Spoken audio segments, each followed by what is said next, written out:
Hello everyone and welcome back to the Horror Hut. Now, I know a lot of you use these videos to sleep, so before you drift off I thought it would be a fun idea if everyone can leave a comment to let me know where you are listening from in the world. Also like and subscribe if you are enjoying the episodes. Right, let's get comfy and relax and let's begin.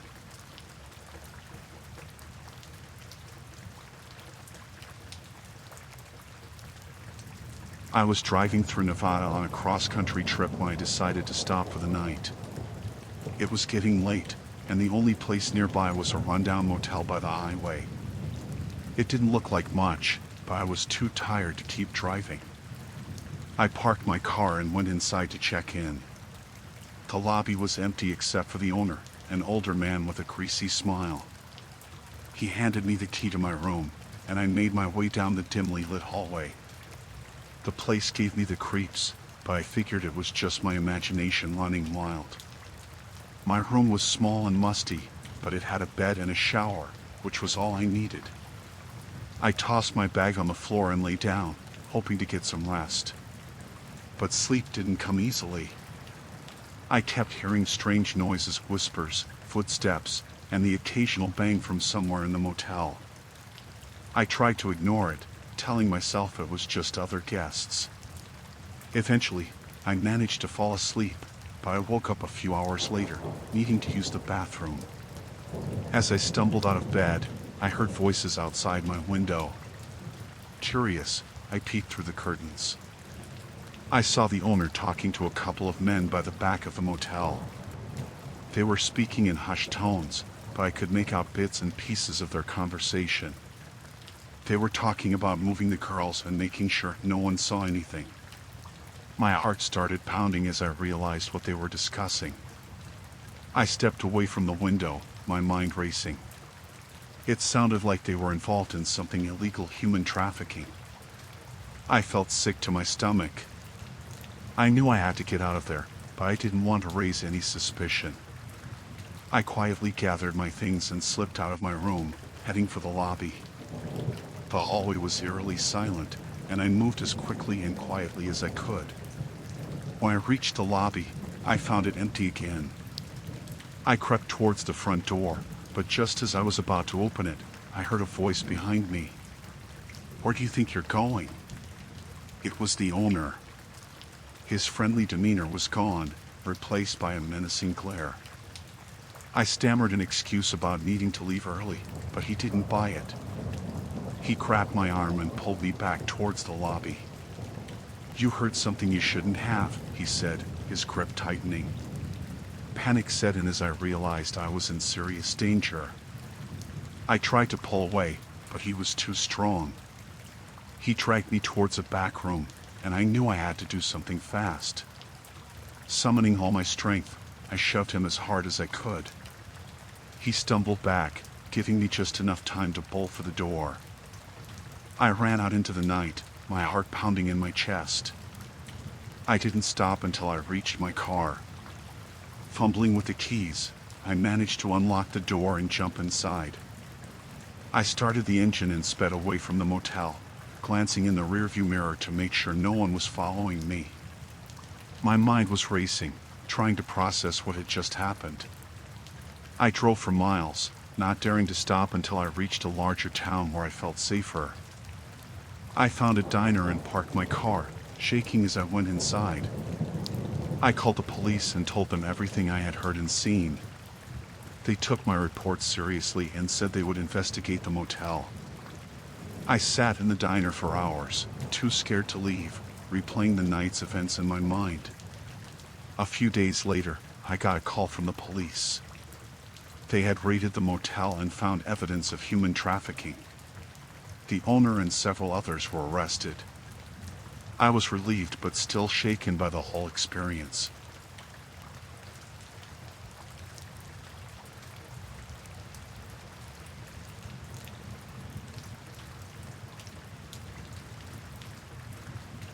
I had been working the night shift at the old motel in Florida for about 6 months. It was a rundown place, not much traffic, mostly the same regulars and the occasional traveler who got lost or had car trouble. The pay was lousy, but it was a job, and I needed the money. One of our regulars was a guy named Carl. He'd come in every couple of weeks, always late at night, always paid in cash. He was quiet, kept to himself, never caused any trouble. But there was something about him that always felt off. Maybe it was the way he looked around, like he was expecting something to jump out at him. Or the way he never stayed more than one night, always checking out early in the morning. One night, around 2 a.m., Carl came in. I could tell right away something was different. He was sweating, his eyes darting around more than usual. He barely looked at me as he handed over the cash for his room. His hands were shaking. I tried to make small talk, but he just mumbled something and headed straight to his room. I couldn't shake the feeling that something was very wrong. I watched the security cameras, keeping an eye on his room. About an hour later, I saw him come out and start pacing in front of his door. He looked agitated, kept glancing over his shoulder.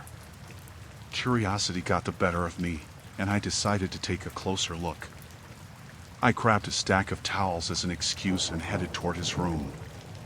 As I got closer, I could hear him muttering to himself, but I couldn't make out what he was saying. I knocked on the door and called out, "Housekeeping." He opened the door just a crack, and I could see his eyes were wide with fear. "What do you want?" he snapped. "I just brought some fresh towels," I said, holding them up. "Are you okay, sir?" He stared at me for a long moment before nodding and taking the towels. "Thanks," he muttered before shutting the door in my face. I went back to the front desk, more uneasy than ever. I decided to look him up online. I had never bothered before, but something about tonight made me feel like I needed to know more. I typed in his name and the area into the search engine and started reading through the results. My blood ran cold when I saw a news article from a few years back. The photo was unmistakable. It was Carl. Only his name wasn't Carl. It was Daniel Markson, and he was wanted for multiple murders across several states. The article described him as extremely dangerous and likely armed. I felt a wave of panic but tried to keep calm. I was alone at the motel. There was no one to help me if things went south. I considered calling the police right then and there, but I worried about what would happen if Daniel realized I had made the call. I decided to wait and watch, hoping he would leave soon. But as the hours dragged on, he didn't come out of his room. I couldn't stop thinking about the article, the faces of his victims. I knew I had to do something. Finally, I called the police, trying to keep my voice steady as I explained the situation. They told me to stay calm and that they would send someone over right away. The wait felt like an eternity. I kept my eyes glued to the security monitor, praying he wouldn't come out and see me on the phone. When the police arrived, they moved in quietly. I pointed them to his room, and they knocked on the door, identifying themselves. For a moment, there was silence. Then, all hell broke loose. I heard shouting, a struggle, and then a gunshot. I ducked behind the counter, my heart pounding in my ears. I could hear more shouting, but it was muffled. After what felt like forever, things went quiet. I peeked over the counter to see the police leading Daniel out in handcuffs. He looked defeated, his eyes on the ground. One of the officers came over to me and asked if I was okay. I nodded, too shaken to speak. He explained that Daniel had tried to fight them off and had been shot in the leg, but he would be fine. More importantly, he was going back to face justice for his crimes. The police took my statement and left, and I was alone again in the quiet motel. The adrenaline slowly drained away, leaving me exhausted. I knew I wouldn't be able to sleep, but I was grateful to be alive. In the following days, the motel was buzzing with activity. Reporters came by, and I had to give my statement over and over again. They praised me for my quick thinking, but I didn't feel like a hero. I was just glad it was over. I still work the night shift at the motel, but I'm much more cautious now. I watch the guests more closely, trust my instincts more.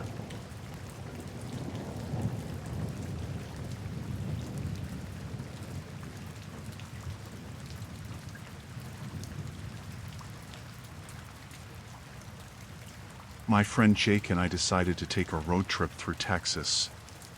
We've been planning it for months, wanting to see the rural parts of the state, far from the big cities. We packed up the car and hit the road, eager for the adventure. After a long day of driving, we needed a place to crash for the night. We found a small, rundown motel just off the highway. It looked a bit sketchy, but we were too tired to keep driving. The neon sign flickered as we pulled into the empty parking lot. The manager was an older guy, probably in his late 50s. He seemed friendly enough, a bit too friendly maybe.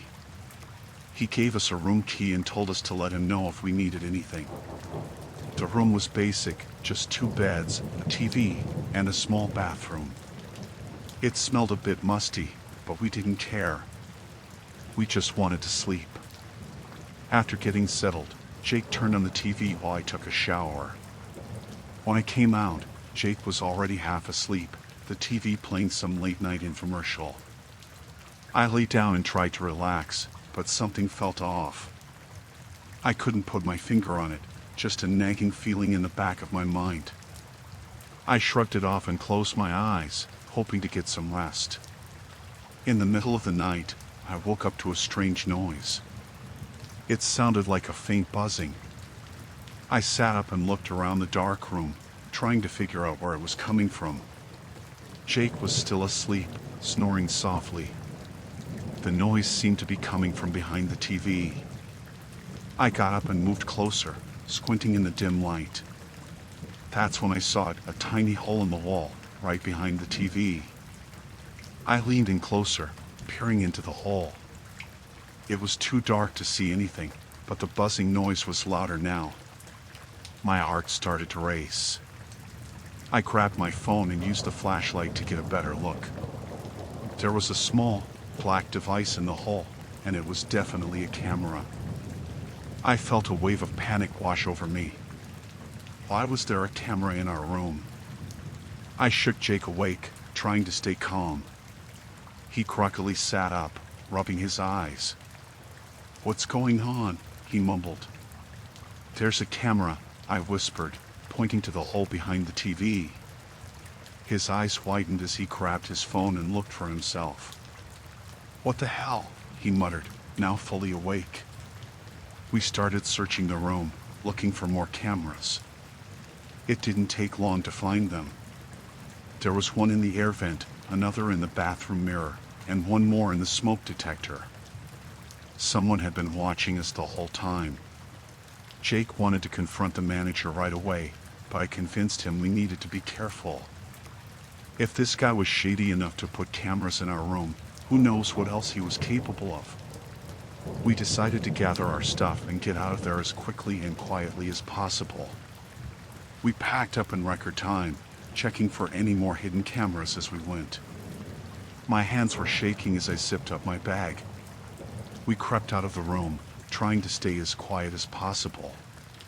The motel was eerily silent, not a single sound except for our footsteps. As we reached the car, I glanced back at the motel office. The manager was there, watching us through the window. His friendly demeanor was gone, replaced by a cold, calculating stare. He knew we had found the cameras. We jumped into the car and sped off, my heart pounding in my chest. We didn't stop driving until we were miles away from that place. When we finally pulled over at a gas station, Jake called the police. They told us to come to the nearest station to file a report. At the station, we told the officers everything. They seemed to take it seriously, assuring us they would investigate. We gave them the address of the motel and all the details we could remember. As we left the station, I felt a bit of relief, but the fear was still there, gnawing at me. Over the next few days, we tried to put the incident behind us. But it wasn't easy. Every time I closed my eyes, I saw those tiny, hidden cameras and the manager's cold stare. I couldn't shake the feeling that we were still being watched. A week later, Jake called me with some news. He had done some digging online and found out that the motel manager had been arrested. The police had found a whole network of hidden cameras in the rooms, all connected to a live stream on the dark web. Dozens of people had been unknowingly filmed, their private moments broadcasted to who knows how many strangers. The news made me sick to my stomach. We had been lucky to get out of there unharmed, but the thought of what could have happened haunted me. I deleted my social media accounts and changed my phone number, paranoid that someone might still be watching. To this day, I can't stay in motels or hotels without thoroughly checking for cameras. I don't trust anyone who seems too friendly, and I always keep my guard up.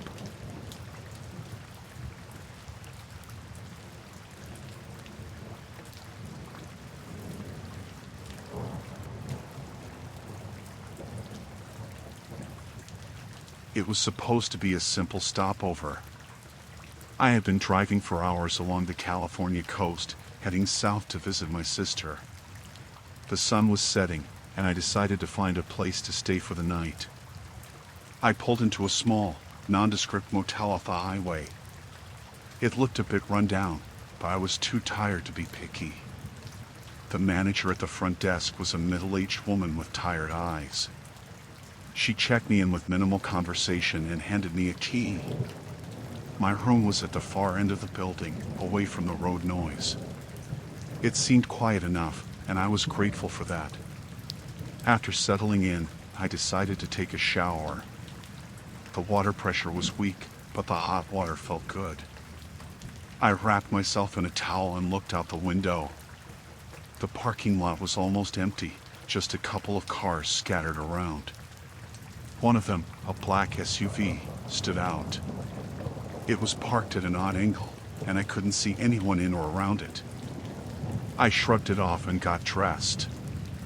My plan was to grab some food from the vending machine and call it a night. As I stepped out of my room, I heard voices coming from the room next to mine. The walls were thin, and the voices were loud and angry.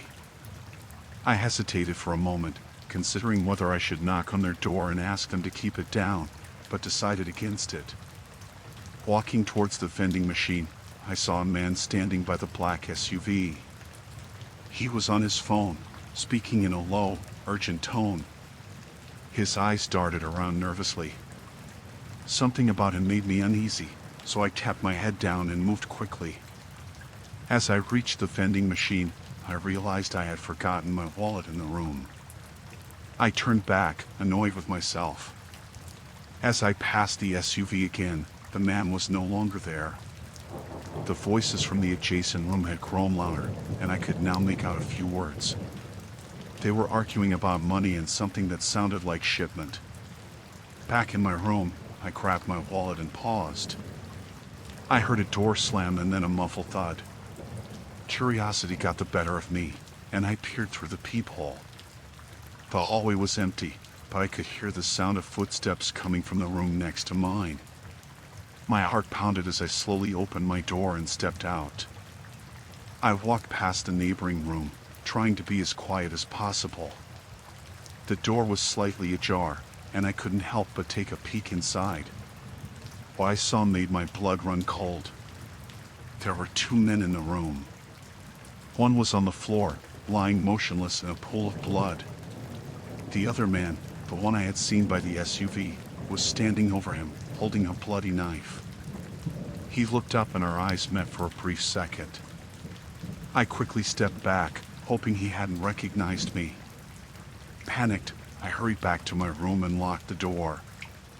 My mind raced as I tried to figure out what to do. I knew I had to get out of there, but I didn't want to draw attention to myself. I could hear the man moving around in the next room, and I knew I didn't have much time. I grabbed my things and quietly opened the door. The hallway was still empty. I moved swiftly towards the exit, praying I wouldn't run into anyone. As I reached the parking lot, I saw the man again. He was loading something into the trunk of the SUV. I ducked behind a car and watched, my heart pounding in my chest. He finished what he was doing and got into the SUV. I waited until he drove off before making a run for my car. My hands were shaking as I fumbled with the keys. I started the engine and sped out of the parking lot, not caring about the speed limits. I drove for miles, not daring to stop until I reached a gas station on the outskirts of a small town. I parked in a well-lit area and sat there, trying to calm down. I knew I had to call the police, but I was terrified the man might find me. What if he had seen my license plate? What if he knew who I was?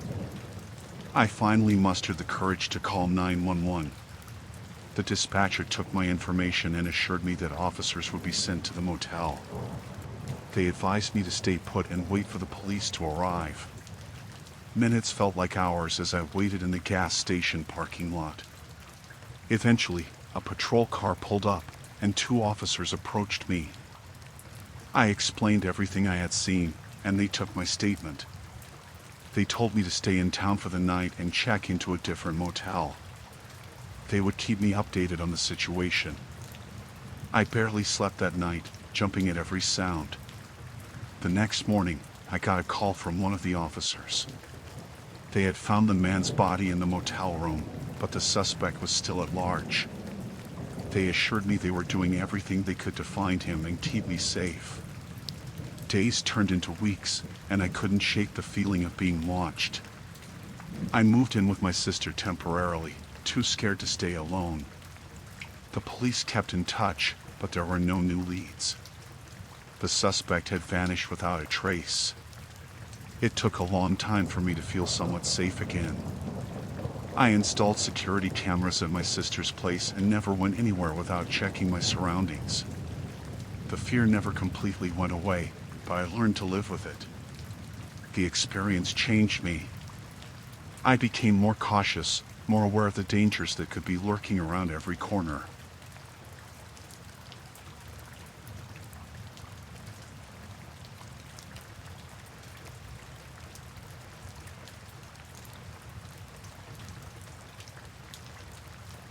I checked into the small-town Mississippi motel late at night, exhausted from my long drive. The neon sign flickered outside, casting an eerie glow over the rundown building. The manager, a quiet man with a greasy comb-over, handed me a key without much conversation. My room was at the end of a dimly lit hallway, far from the other guests. The room was musty, with peeling wallpaper and a bed that looked like it had seen better days. Too tired to care, I tossed my bag on the chair and collapsed onto the bed. As I lay there, I noticed a small notebook tucked between the nightstand and the bed. Curious, I picked it up and flipped through the pages. The notebook was filled with handwritten entries, some dated as far back as a decade. The first few pages seemed innocent enough, notes about repairs and supplies. But as I read further, the entries became more sinister. Descriptions of guests, their habits, and disturbing details about their stays filled the pages.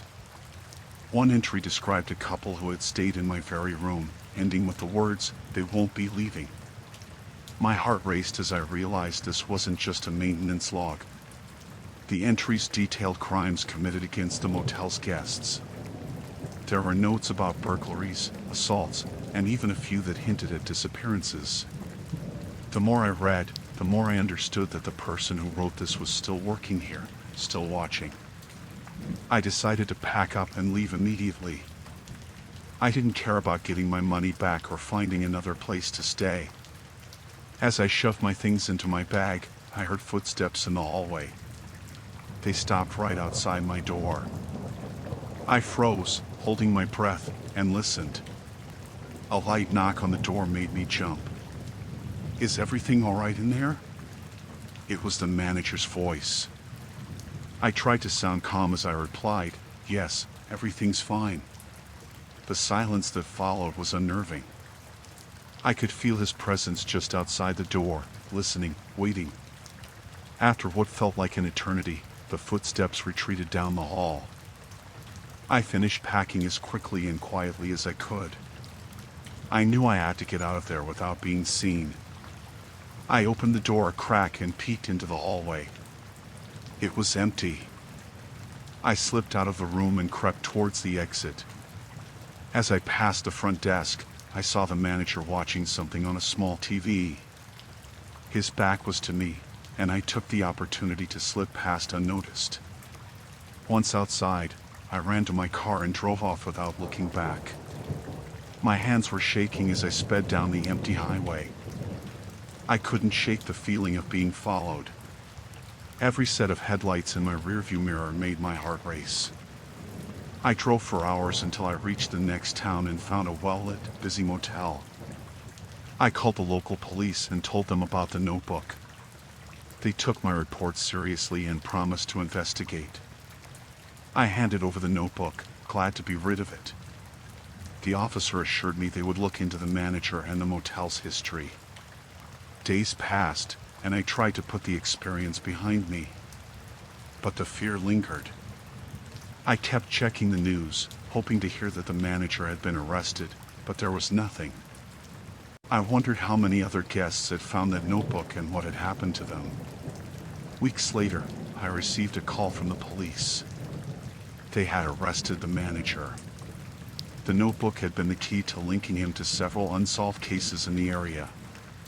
They found evidence in his office that confirmed he had been preying on guests for years. I felt a mix of relief and horror. Relief that he had been caught, but horror at how close I had come to being his next victim. The experience changed me.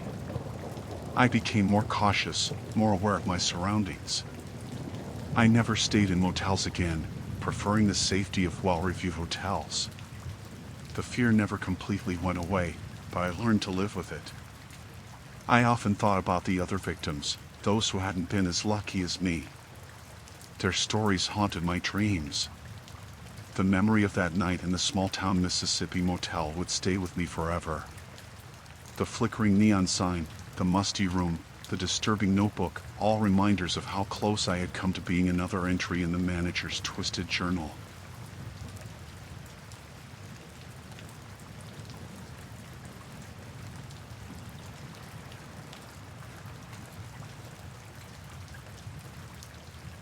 I checked into a cheap motel in Arizona after a long day of driving.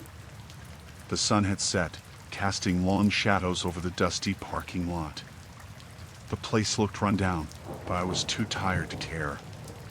The manager, an older man with a scruffy beard and yellow teeth, handed me the key to my room with a mumbled greeting. The room was at the far end of the building, away from the few other cars parked outside. The room was small and smelled faintly of mildew. The wallpaper was peeling, and the bedspread had seen better days. I set my bags down and flopped onto the bed, ready to relax. As I lay there, I heard a faint buzzing noise. I realized it was my phone, vibrating with a new message. I picked it up and saw an unknown number. "Nice red shirt. It suits you." I looked down at my shirt, a red t-shirt I had thrown on that morning. A chill ran down my spine. I hadn't seen anyone since I checked in. I glanced around the room, looking for hidden cameras, but saw nothing. I tried to shrug it off as a prank, but it still bothered me. A little while later, I decided to take a shower. As I stood under the hot water, I felt a strange sense of unease, like I was being watched. I quickly finished up and got dressed, then checked my phone again. Another message from the same number. "Hope you enjoyed your shower." My heart raced. Someone was definitely watching me. I went to the window and peered through the thin curtains, but the parking lot was empty except for the few cars. I double-checked the door to make sure it was locked, then sat on the edge of the bed, my mind racing. Minutes turned into hours, and I tried to distract myself with TV, but every noise outside made me jump. Eventually, exhaustion took over, and I dozed off, only to be woken by another message. "Sweet dreams." I felt a surge of anger and fear. I needed to find out who was doing this. I grabbed my phone and texted back, demanding to know who they were and what they wanted. There was no reply. I paced the room, unable to calm down. The minutes dragged by, and then another message came through. "Look outside." I hesitated, then slowly approached the window. I parted the curtains just enough to see out. A figure stood in the parking lot, shrouded in darkness. They were looking directly at my room. I quickly closed the curtains and backed away, my hands shaking. I called the front desk, but there was no answer. Panic set in as I realized how isolated I was. I considered calling the police, but what would I tell them? That someone was sending me creepy messages? It seemed so unreal, like something out of a movie. Suddenly, there was a knock at the door. I froze, my heart pounding. The knock came again, louder this time. I crept to the door and looked through the peephole. The same figure from the parking lot stood outside, face hidden in the shadows. I backed away, searching for something to defend myself with. My eyes landed on a heavy lamp on the nightstand. I picked it up, holding it like a weapon. The knocking continued, relentless and insistent. Then, just as suddenly as it had started, the knocking stopped. I stood there, lamp in hand, listening intently. My phone buzzed again. "You're fun to play with." I felt a surge of rage. I threw the phone across the room, and it hit the wall with a thud. I needed to get out of there. I grabbed my bag and threw it over my shoulder, then cautiously opened the door. The hallway was empty. I stepped out, ready to run to my car, but something made me stop. A sound, faint and almost imperceptible, came from the direction of the front desk. I crept down the hall, lamp still in hand, and peeked around the corner. The manager was sitting at the desk, his back to me, typing something on a laptop. The screen cast an eerie glow on his face. I approached quietly, trying to see what he was doing. As I got closer, I saw a series of windows open on his screen, each showing a different angle of the motel. He had cameras everywhere. My room, the parking lot, the hallways, all of it under surveillance. My blood ran cold as I realized he was the one sending the messages. I wanted to confront him, to scream and demand answers, but fear held me back. I turned and ran back to my room, grabbing my phone and keys. I dashed out to my car, my breath coming in short, panic gasps. I fumbled with the keys, finally getting the door open. I jumped in, locked the doors, and started the engine. As I sped out of the parking lot, I saw the manager standing at the entrance, watching me with a twisted smile on his face. I didn't stop driving until I reached the next town. I found a busy hotel, one with lots of people and bright lights. I checked in and locked myself in my room, feeling a sense of safety for the first time that night. I called the police and told them everything. They took my report and promised to investigate. I never heard back about what happened to that manager.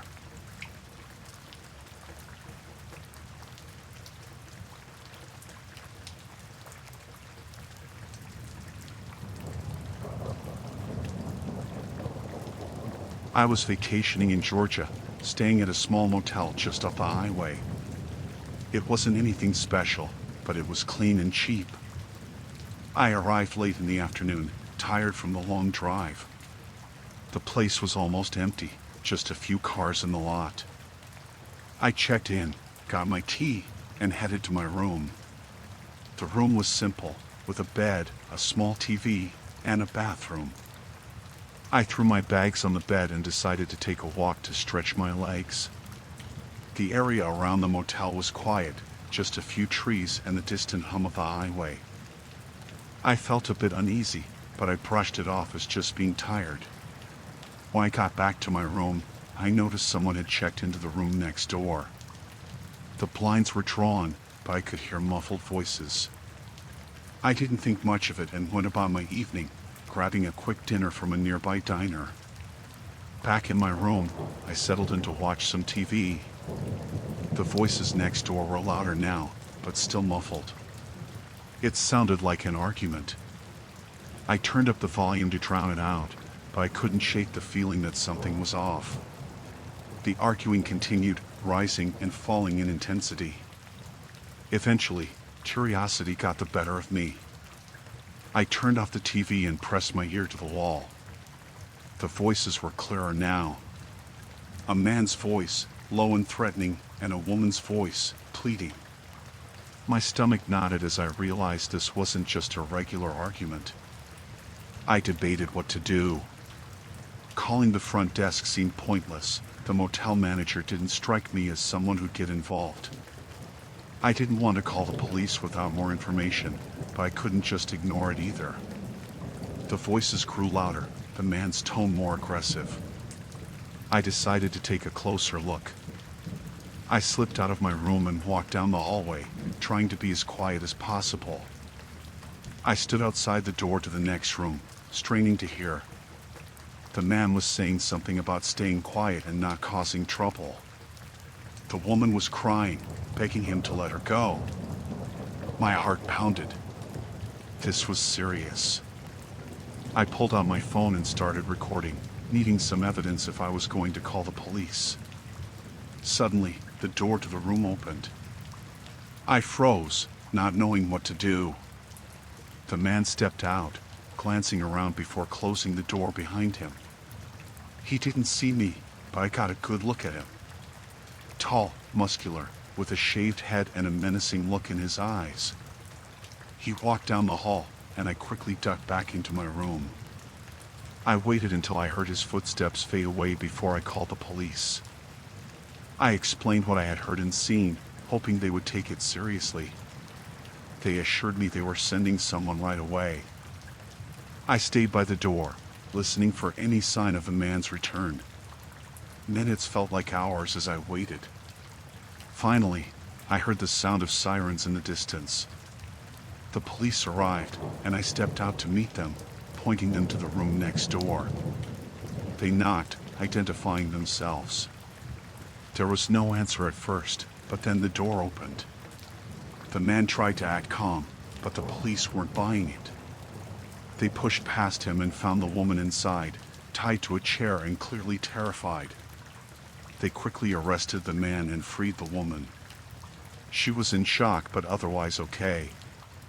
I gave my statement to the police, showing them the recording I had made. They thanked me for my help and assured me the man would be charged. The woman was taken to the hospital, and I was left standing there, shaken by what had just happened. The rest of my vacation was a blur. I couldn't stop thinking about that woman and what might have happened if I hadn't acted. I didn't get much sleep that night, jumping at every sound.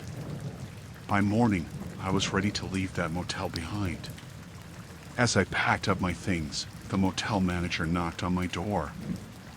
He apologized for what had happened and offered me a refund, but I just wanted to get out of there. I thanked him and left as quickly as I could. Driving away, I felt a mix of relief and lingering fear.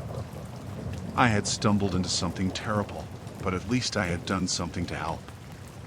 The experience left me wary of places like that, reminding me that you never really know what's going on behind closed doors.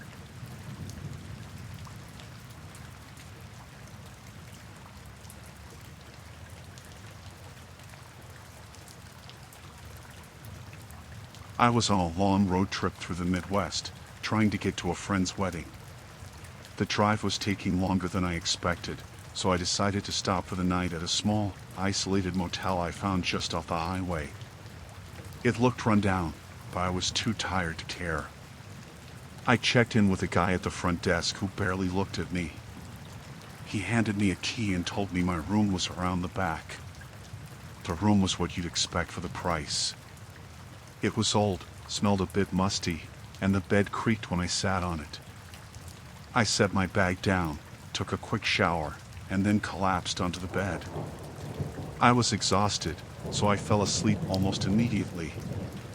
Sometime in the middle of the night, I thought I heard something outside my door. It sounded like someone was trying to open it. I got up and looked through the peephole, but I couldn't see anything. I figured it was just my imagination or maybe the wind. I went back to bed, but I couldn't shake the uneasy feeling. When I woke up the next morning, I felt groggy. I got dressed and went outside to get to my car, but it wasn't where I had parked it. Panic set in.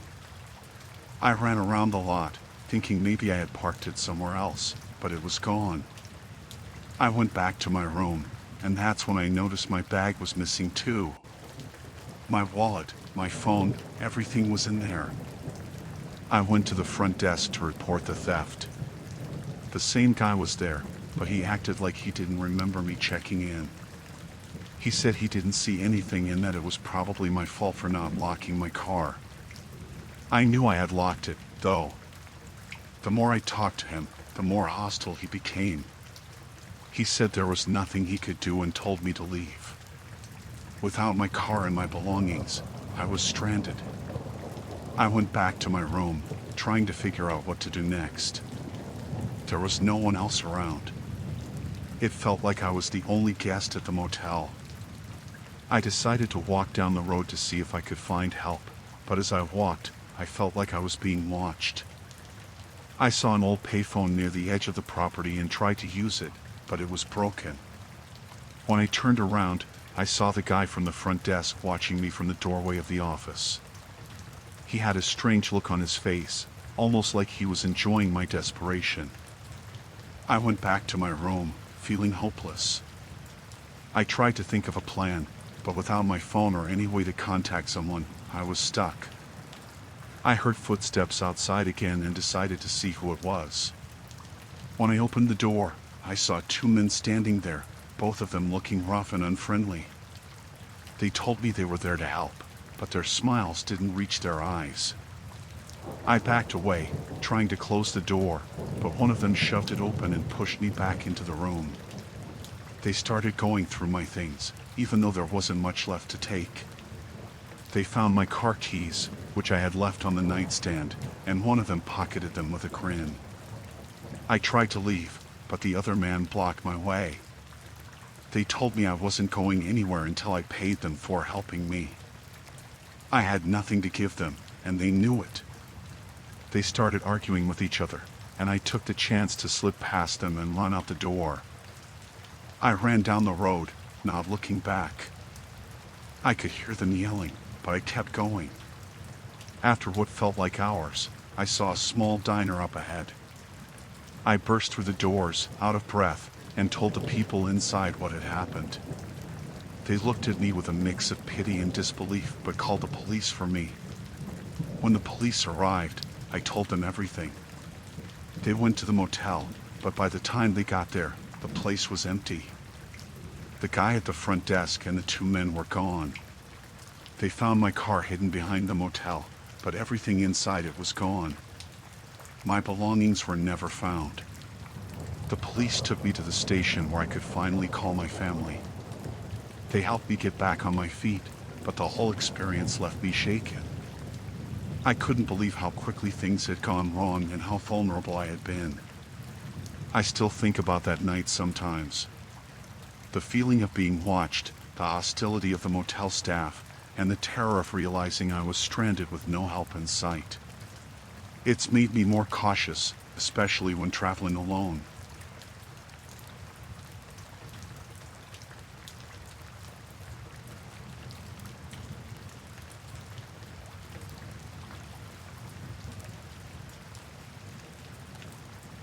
I checked into the motel on a rainy afternoon.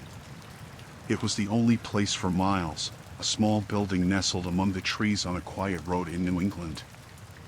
I had been driving for hours and needed a place to rest. The woman at the front desk was polite but distant, giving me a key to a room at the far end of the hallway. The lobby was dimly lit and smelled faintly of mildew. My room was basic but clean. I dropped my bags, took a quick shower, and settled in. I planned to leave early the next morning, so I set my alarm and crawled into bed.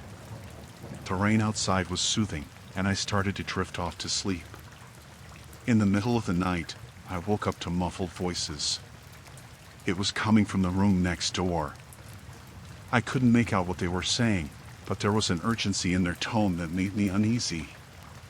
I tried to ignore it and go back to sleep, but the voices grew louder, and I could hear footsteps pacing back and forth. Curiosity got the better of me, and I got out of bed, pressing my ear to the wall. I could only catch fragments of the conversation, words like shipment, security, and timing. My heart started to race. It sounded like they were planning something big. The next morning, I went to the lobby to get some coffee. The same woman from yesterday was there, but now she was joined by a man who looked equally unfriendly. They both watched me closely as I poured my coffee. I tried to act normal, but I couldn't shake the feeling that something was off. As I walked back to my room, I noticed a few other guests in the hallway. They were all men, dressed in dark clothes, and they all seemed to be watching me. I quickly went back to my room and locked the door. I needed to figure out what was going on. I spent the day in my room, trying to gather my thoughts. Around midday, I heard a knock on my door. My heart skipped a beat. I cautiously opened it, and a man I hadn't seen before was standing there.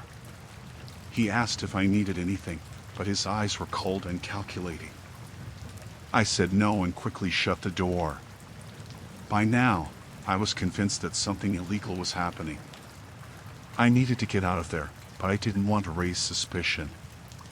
I decided to wait until nightfall, hoping I could slip away unnoticed. As evening approached, I packed my bags and waited for the right moment. Around midnight, the voices next door started up again. It was my chance. I quietly opened my door and peered down the hallway. It was empty.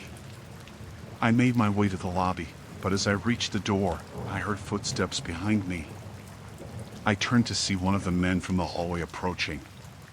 Panic set in, and I bolted out the door, running to my car. I fumbled with my keys, finally getting the door open, and jumped in. As I sped away, I glanced in the rearview mirror and saw the man standing in the doorway, watching me leave. My heart was pounding, but I kept driving, not daring to look back again. I drove for hours until I reached the next town. I found a diner and went inside, shaking and exhausted. I sat down and ordered a coffee, trying to calm my nerves. I overheard a conversation at the counter about a big heist that had been thwarted nearby. The pieces started to fall into place.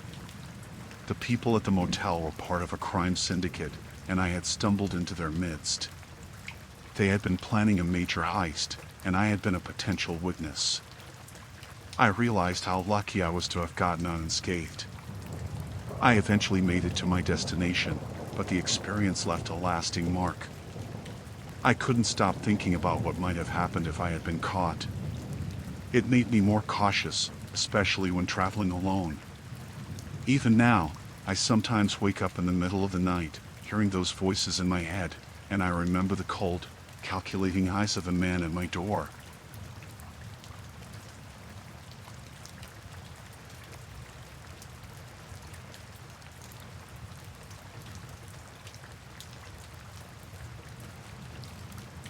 I found myself driving along the winding coastal roads of Oregon, seeking a quiet retreat from the hustle and bustle of city life. The motel I stumbled upon seemed perfect, an unassuming building nestled between the towering pines and overlooking the rugged coastline. The owner, Mr. Johnson, greeted me warmly as I checked in, his smile friendly yet slightly unnerving. The room was quaint and cozy, adorned with nautical decor that matched the seaside charm. I unpacked my bags and settled in, enjoying the peaceful sound of waves crashing against the shore. Mr. Johnson was attentive, offering suggestions for local sites to explore and even bringing me a complimentary bottle of wine that evening. But as the days passed, I started noticing peculiarities. Mr. Johnson would linger a little too long during our conversations, asking personal questions that made me uneasy. He seemed overly interested in my plans and whereabouts, almost as if he was keeping track of my every move. One afternoon, while exploring the motel grounds, I stumbled upon a shed at the back of the property. It was locked, but through a gap in the boards, I caught a glimpse of what looked like a collection of photographs and small objects. Curiosity piqued, I made a mental note to investigate further. That night, unable to shake off my unease, I decided to take a closer look. I waited until Mr. Johnson retired to his living quarters and then quietly made my way to the shed. With a bit of effort, I managed to pry open the lock and step inside. What I found sent chills down my spine. The shed was filled with photographs, faces of guests I had seen around the motel, including mine. Each photograph was accompanied by a small item, a hairbrush, a piece of jewelry, even a worn-out shoe. It dawned on me that these were Mr. Johnson's trophies, mementos he had collected from his guests. Fear gripped me as I realized the extent of his obsession. I hastily snapped a few pictures with my phone as evidence, my hands trembling with disbelief. Just as I was about to leave, I heard footsteps approaching. Panic surged through me as I realized Mr. Johnson must have discovered my intrusion. I barely had time to hide behind a stack of crates when he entered the shed, a flashlight in hand. His expression was cold and calculating, a stark contrast to the friendly demeanor he had shown me earlier. He scanned the room, his gaze lingering on the open lock, and then began muttering to himself. Heart pounding, I held my breath, praying he wouldn't find me. Minutes felt like hours as I waited for him to leave. Finally, he turned and walked out, locking the shed behind him. I waited a few more agonizing moments before daring to move. I made my way back to my room in a daze, my mind racing with fear and confusion. I knew I had to leave immediately, but I couldn't risk confronting Mr. Johnson again. I hastily packed my belongings, leaving behind anything that might slow me down. As I reached the parking lot, I noticed Mr. Johnson standing near the reception area, his gaze fixed on the shed. I knew he must have suspected someone had been there. With my heart in my throat, I quietly slipped into my car and started the engine, praying he wouldn't notice me. I drove away as quickly as I could, my eyes constantly checking the rearview mirror for any sign of pursuit. The coastal scenery that had seemed so serene only days before now felt ominous and threatening. I didn't stop until I reached the nearest town, where I booked a room in a busy hotel, surrounded by other guests and far away from Mr. Johnson's motel. I reported the incident to the local authorities, showing them the photographs I had taken as proof. They assured me they would investigate, but warned that without concrete evidence of criminal activity, their hands were tied. I couldn't shake the feeling that Mr. Johnson had been watching me, even from afar. In the days that followed, I couldn't sleep properly, haunted by the realization of how close I had come to becoming one of Mr. Johnson's trophies. I kept imagining what might have happened if he had caught me in the shed. The thought sent shivers down my spine. Months passed, and eventually, I learned from a news report that Mr. Johnson had been arrested on unrelated charges. They found evidence linking him to a string of burglaries in the area, but there was no mention of his disturbing collection of trophies. I tried to put the ordeal behind me, but the memory of that coastal Oregon motel and its sinister owner still lingers.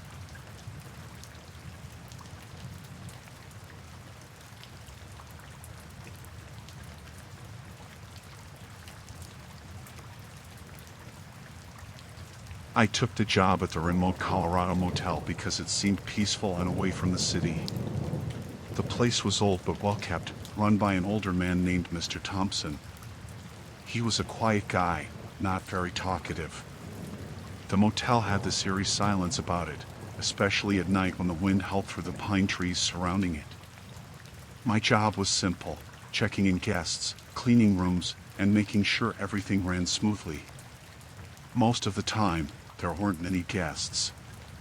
It felt like the world had forgotten about this place. But the pay was decent, and the solitude didn't bother me. One night, I was doing my rounds, checking that all the doors were locked. I passed by the office, where Mr. Thompson usually worked late. The door was slightly open, and I heard voices inside. Curious, I peeked through the gap. Mr. Thompson was talking to two men in suits. They looked out of place in this rundown motel. Their conversation was low, but I caught words like shipment and money.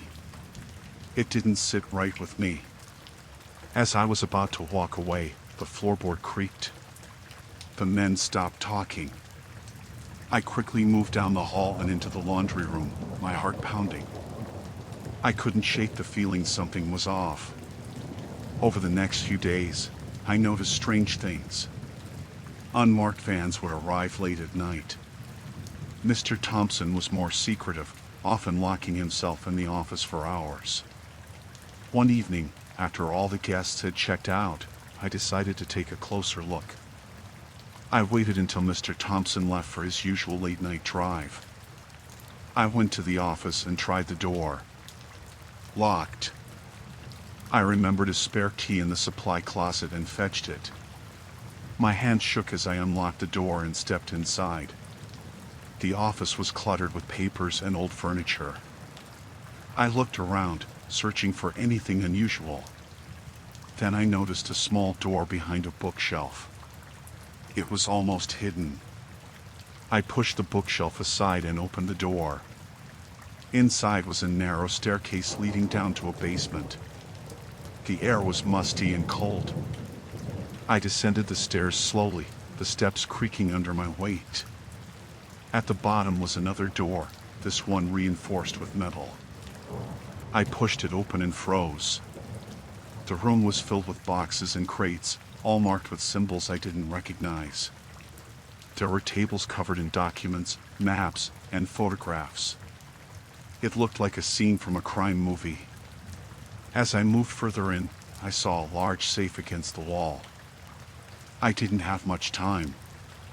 I heard the sound of gravel crunching outside Mr. Thompson's car. Panic set in. I quickly looked through the papers on the table, trying to find anything that could explain what was going on.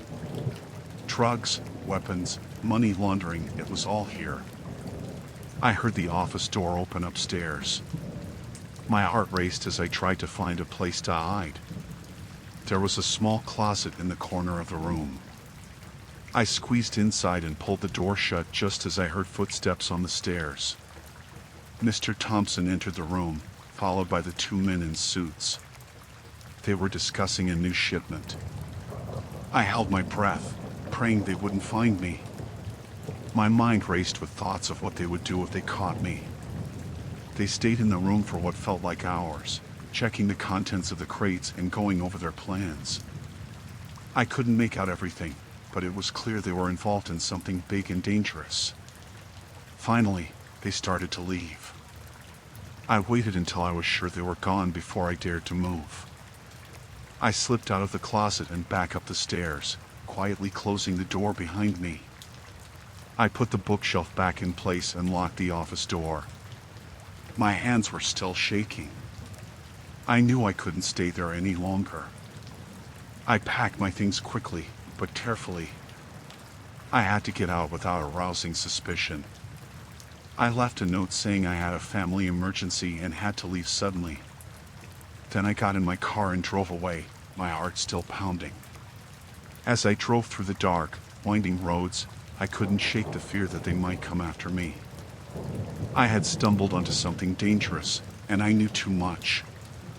I kept driving until I reached the next town, where I found a small, cheap motel and checked in. The next day, I went to the police. I told them everything I had seen and heard. They took my statement seriously and promised to investigate. I gave them the location of the hidden room and the evidence I had seen. A few weeks later, I heard that Mr. Thompson had been arrested, along with several others involved in the operation. The motel was shut down and searched thoroughly. The police found more than I had seen: weapons, drugs, money, all part of a large criminal network. I never went back to that motel. The experience left me shaken, but I was grateful to have gotten out alive.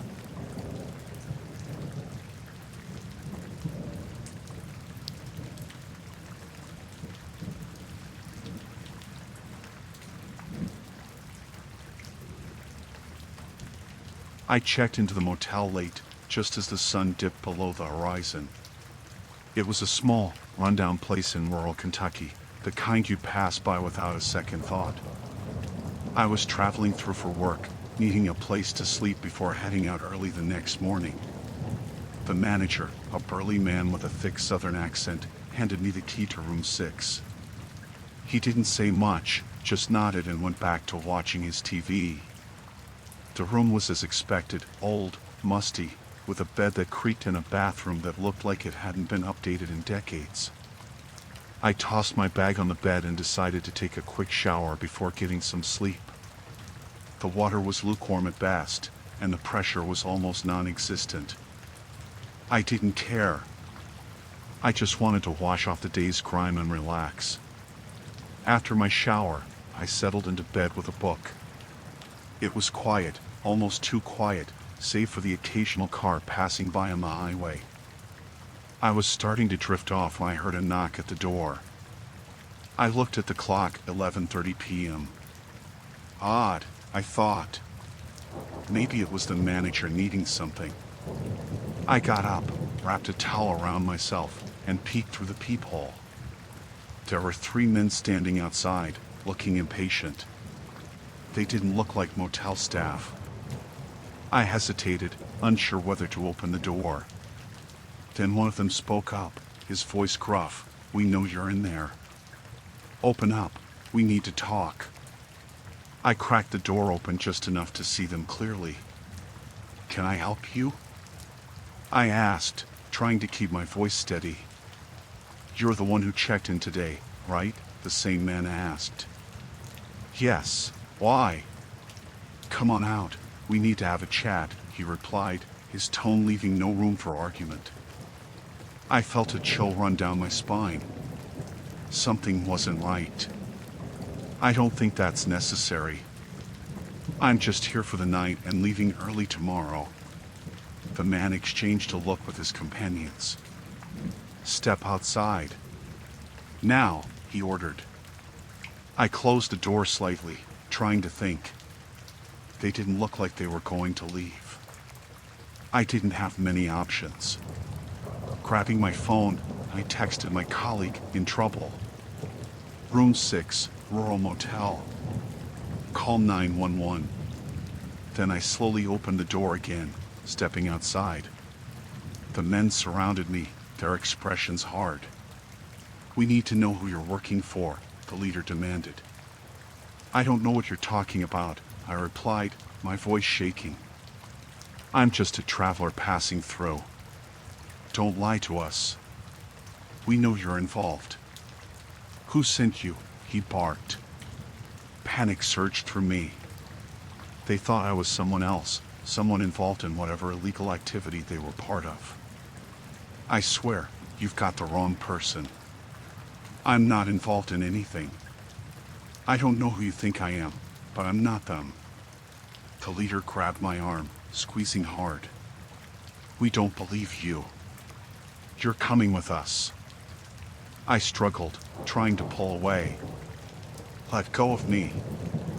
I yelled, but it was no use. They were too strong. They dragged me towards a van parked nearby. My heart pounded as I fought to break free, but they shoved me inside and slammed the door shut. The drive felt like an eternity. My mind raced with thoughts of what they might do to me. I had to find a way out. The van eventually stopped, and they pulled me out, leading me into an old, abandoned barn. Inside, there were more men, all armed. "Who the hell is this?" one of them asked. "She's the one from the motel. Claims she's not involved," the leader said, pushing me forward. The new man studied me, his eyes cold and calculating. "Maybe she's telling the truth. We can't be sure." "Then what do we do with her?" the leader asked. "Keep her here until we figure it out," he replied. They tied me to a chair, the ropes cutting into my wrists. I sat there, my mind racing, trying to think of a way to escape. Hours passed, and the men argued amongst themselves. I caught snippets of their conversation. They were part of a local criminal ring, and they thought I was a spy or informant. As dawn approached, the men started to get agitated. They hadn't gotten any information out of me because I had nothing to give. The leader finally decided to call someone higher up. While they were distracted, I noticed a sharp piece of metal on the ground near my chair. I carefully worked the ropes against it, trying to cut through. It took time, but eventually, I managed to free my hands. I waited for the right moment when they were all focused on the phone call, then slipped out of the chair and bolted for the door. They shouted, realizing I was escaping, but I didn't look back. I ran into the woods, branches scratching my face and arms as I pushed through.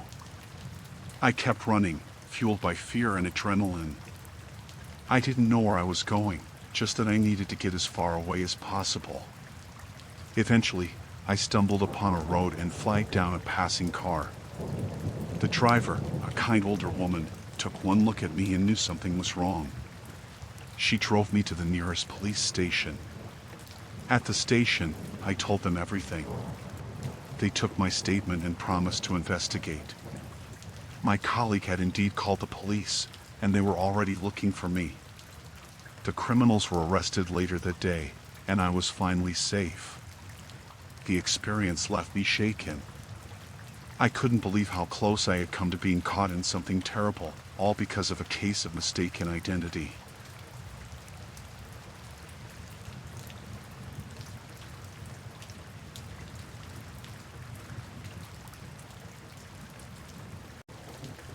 I checked into the motel just outside of Bismarck, North Dakota, late in the evening. It was a long drive, and I needed a place to rest. The motel looked ordinary enough, nothing fancy, but it would do for the night. The receptionist, a young woman with tired eyes, gave me a room key and a forced smile. Room 12. I thanked her and dragged my suitcase down the dimly lit hallway. The room was basic: bed, TV, small bathroom. I unpacked a bit and decided to grab something to eat from a nearby diner. When I returned, it was dark, and the motel seemed eerily quiet. I shrugged it off, thinking everyone was probably asleep. That night, I slept fitfully. Around 2 a.m., I heard faint noises, like muffled voices and a thump. I got up, peeking through the blinds. The parking lot was empty except for my car and one other. I saw nothing out of the ordinary. Telling myself it was just my imagination, I went back to bed.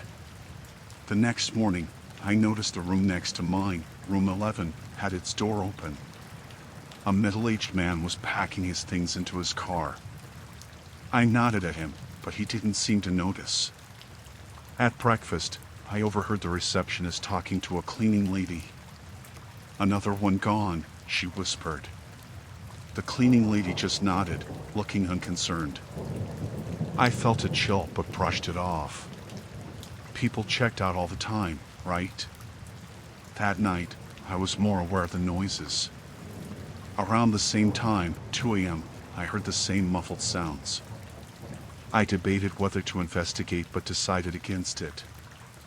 I had an early start the next day and didn't want to get involved in someone else's business. The following morning, I noticed the door to room 10 was wide open. The guests who had been there the day before, a young couple, were gone. No luggage, no trace of them. The cleaning lady was already there, stripping the bed. Curiosity got the better of me, and I asked her, "Did the couple leave already?" She glanced at me, then quickly looked away. "Yes, early this morning," she mumbled. I went about my day, but a feeling of unease grew inside me. That evening, I decided to stay up and see what was going on. I kept my lights off and the blinds slightly open, watching the parking lot. Around midnight, a car pulled in. A man stepped out, checked into room 9. He looked normal, like any other traveler. At 2 a.m., the noises started again. This time, I was ready. I slipped out of my room and crept down the hallway. As I approached room 9, the noises grew louder. It sounded like a struggle. I hesitated, then knocked lightly. The noises stopped abruptly. I pressed my ear to the door but heard nothing. I hurried back to my room, heart pounding. The next morning, room 9 was open. The man was gone, just like the others. I couldn't ignore it anymore. Something was wrong here. I went to the receptionist and asked directly, "What's going on here? People are disappearing every night." She looked at me, her face pale. "You need to leave," she said in a low voice. "Get out of here while you can." "What? Why?" I demanded, but she turned away, refusing to say more. I packed my things quickly, my mind racing. As I loaded my car, I saw a group of men standing near the office, watching me. One of them, a tall man with a scar across his cheek, nodded in my direction. I got in my car and drove off, my hands shaking. As I sped away from the motel, I couldn't shake the feeling that I was being watched. I stopped at a gas station a few miles down the road and called the police, telling them everything. They took my report but seemed skeptical. A few days later, I checked the news, but there was no mention of the motel or missing guests. It was like nothing had happened. I couldn't believe it. How could something so sinister be swept under the rug? The experience haunted me.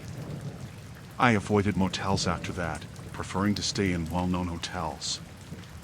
I still think about the people who vanished and wonder if the police ever looked into it. Sometimes I wake up at 2 a.m., heart pounding, half expecting to hear those muffled noises again.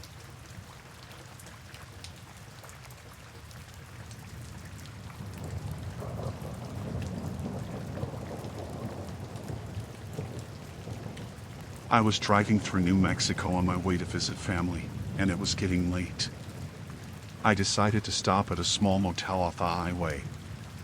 It looked old, but I was tired and needed a place to rest.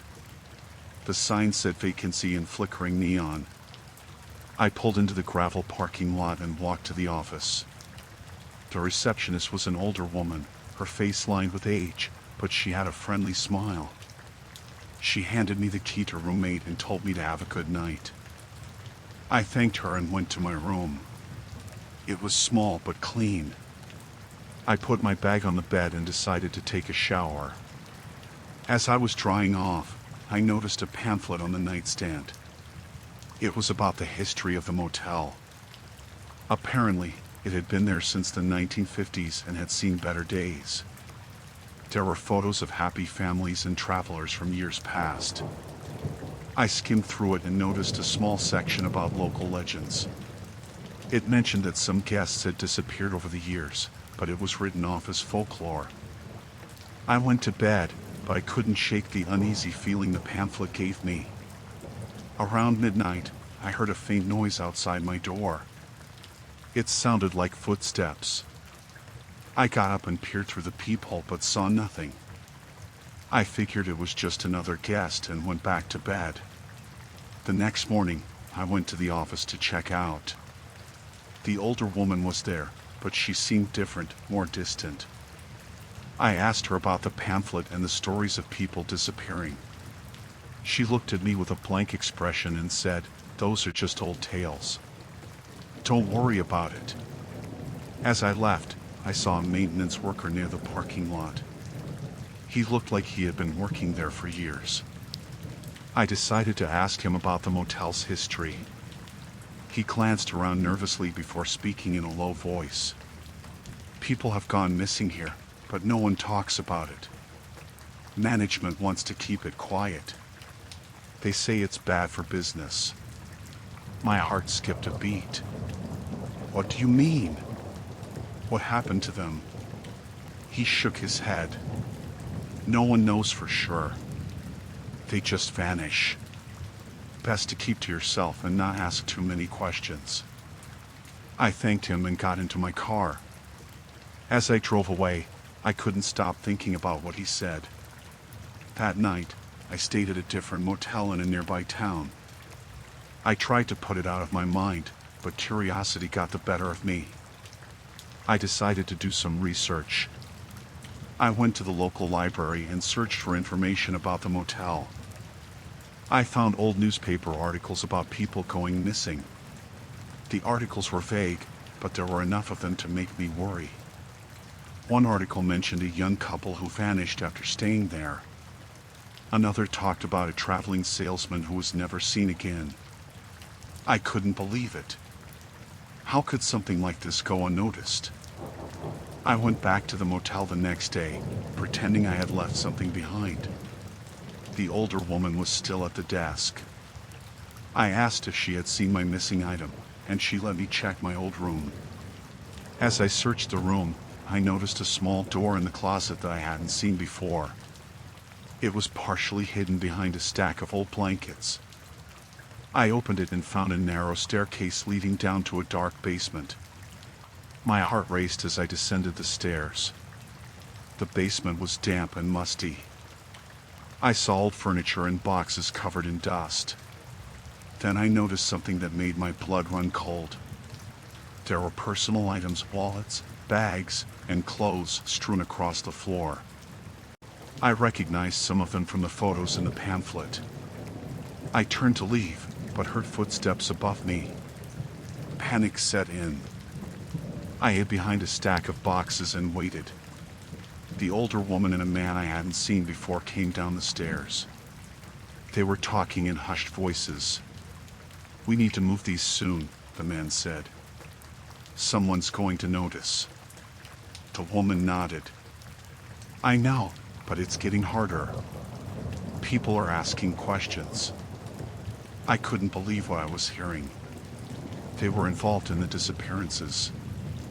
I had to get out of there before they found me. I waited until they left and then made my way back up the stairs as quietly as possible. I slipped out of the room and ran to my car. My hands were shaking as I started the engine and sped away. I drove straight to the nearest police station and told them everything. At first, they seemed skeptical, but when I showed them the articles and described what I had seen, they agreed to investigate. A few days later, I got a call from the police. They had found the basement and the evidence I described. The motel owners were arrested, and the motel was shut down. The story made the local news, and I was relieved that the truth had finally come out. But the experience haunted me. I couldn't shake the feeling of being watched, and I avoided motels for a long time. Even now, I still think about the people who disappeared and wonder what really happened to them. It's something that will stay with me forever.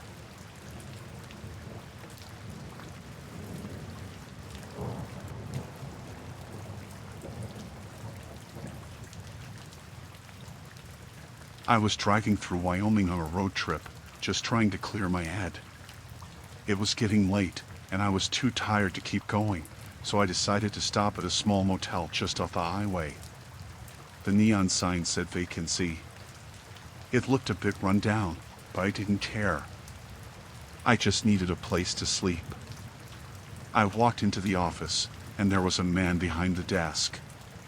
He looked tired, with bags under his eyes and a cigarette hanging from his lips. He gave me a room key without much conversation. Room 12. I thanked him and walked to my room. The hallways were dimly lit, and everything smelled faintly of mildew.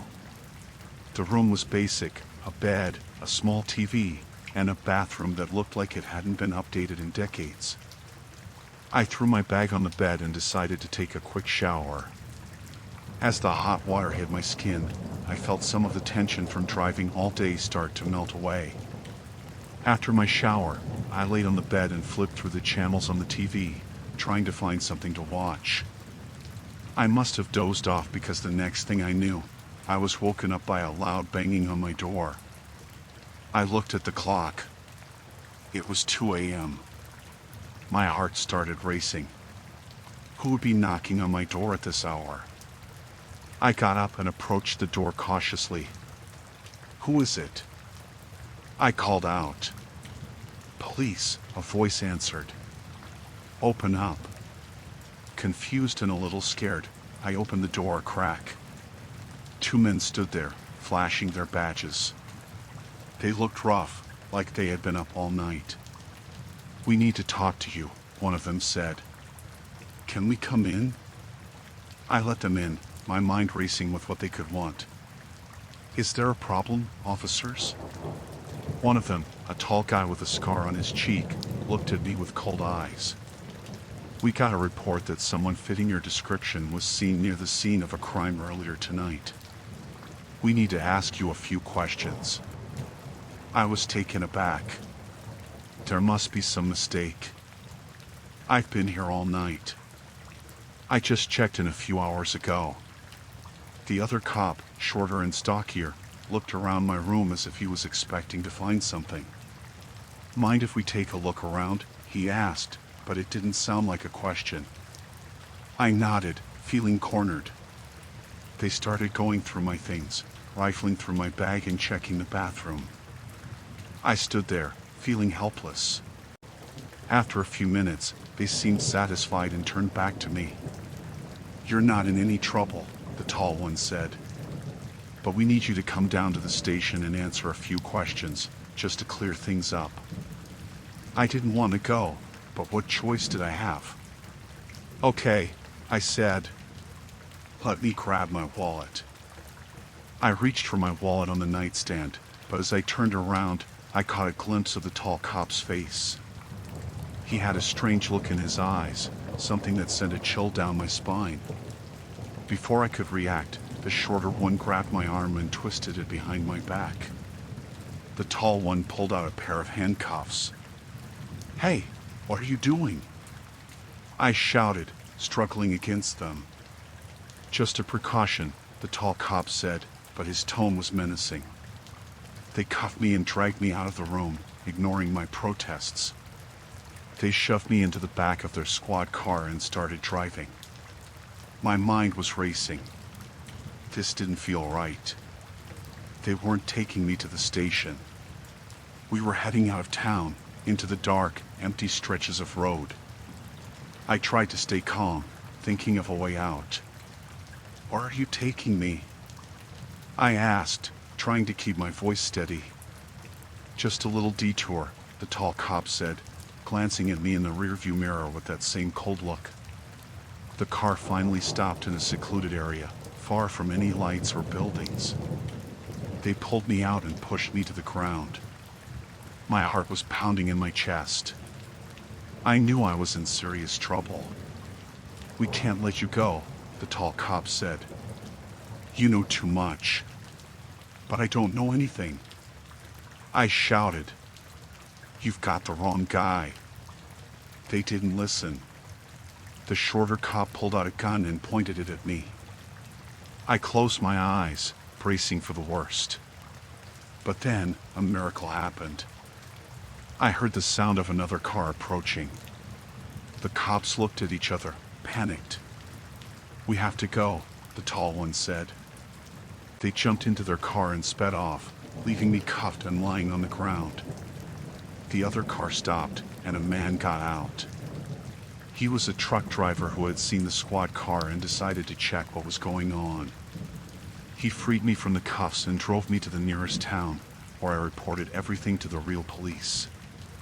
It turned out those cops were part of a corrupt group involved in various illegal activities, and they thought I was a witness who could expose them. They were arrested and charged, but the whole experience left me shaken.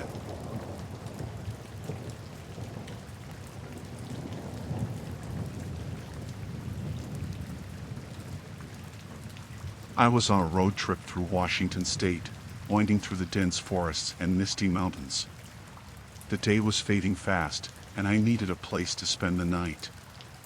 Eventually, I came across a secluded motel nestled at the edge of a thick forest.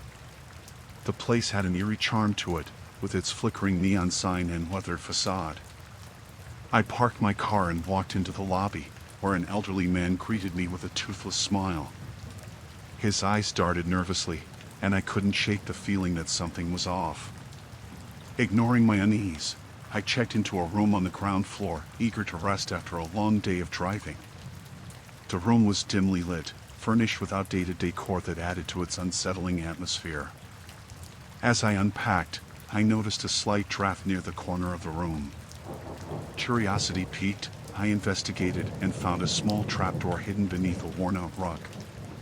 My heart raced as I lifted the trapdoor, revealing a narrow staircase leading into darkness.